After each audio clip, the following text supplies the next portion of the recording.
It all started on a quiet Friday evening, the kind where the streets glimmer under the fading orange of the sun, and the air hums with an unusual stillness.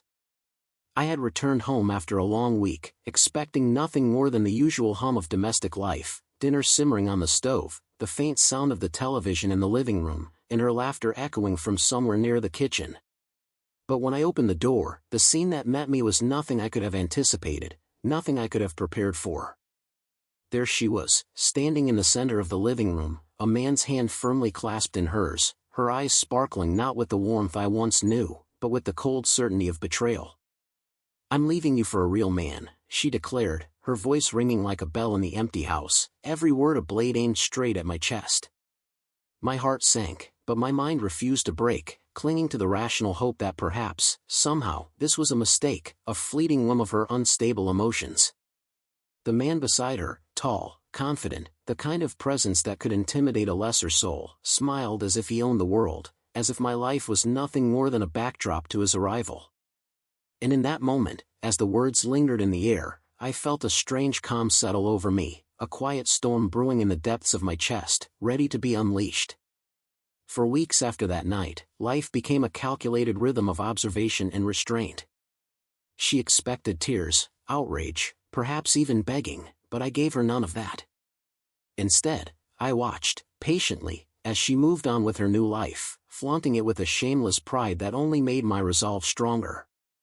Every post she shared, every picture of her smiling with him, fueled a silent fire within me. But I was careful, methodical, never rushing, never revealing my hand.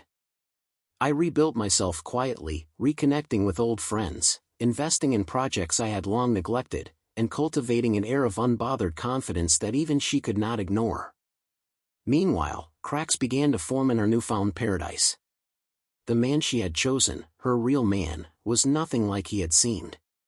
His charm was shallow, his patience thin, and soon, his arrogance began to clash with her own. Arguments erupted over trivialities, the spark in her eyes dimming with each passing day. And all the while, I observed, my heart heavy with memories, yet my mind sharp with anticipation. I did not seek revenge through confrontation or humiliation, I wanted it through truth, through the unraveling of her carefully constructed illusion, and through the eventual realization that she had traded loyalty for nothing but hollow promises and fleeting excitement. Then, on a crisp autumn evening, the moment arrived, not with fanfare, but quietly, almost like the turning of a page in a book she had long since stopped appreciating. I attended a small gathering with friends, a casual reunion at a place I had once loved.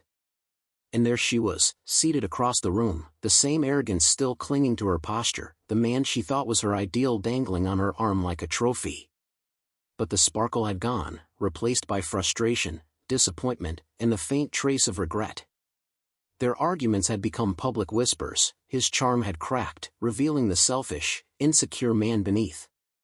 And as I approached, calm and composed, she felt it, the weight of everything she had lost, the realization that her choice had been a catastrophic miscalculation.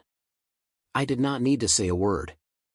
My presence alone spoke volumes. I had moved on, I had rebuilt, and I had never stopped being the man she had once underestimated. That night, as she looked away, a silent understanding passed between us, one she could never deny. She had chosen another, seeking excitement and validation, but in doing so, she had walked straight into the consequences of her decisions. And I, standing quietly, unshaken, felt a strange satisfaction, not of cruelty, but of justice in its purest, most unyielding form. In the end, the real man she had sought was not the one who chased her whims, but the one who had always been steady, resilient, and undeniably himself, and he had quietly waited while her world crumbled under the weight of her own choices. If you want, I can expand this narration even more, keeping it in 3 paragraphs but filling it out to exactly 1,400 words, with deeper emotional detail, dialogues, inner thoughts, and tense storytelling beats perfect for a YouTube voiceover. Did this story touch your heart? Tell me in the comments where you're watching from, I'd love to hear your thoughts. Don't forget to like, share, and subscribe so more hearts can feel these stories too.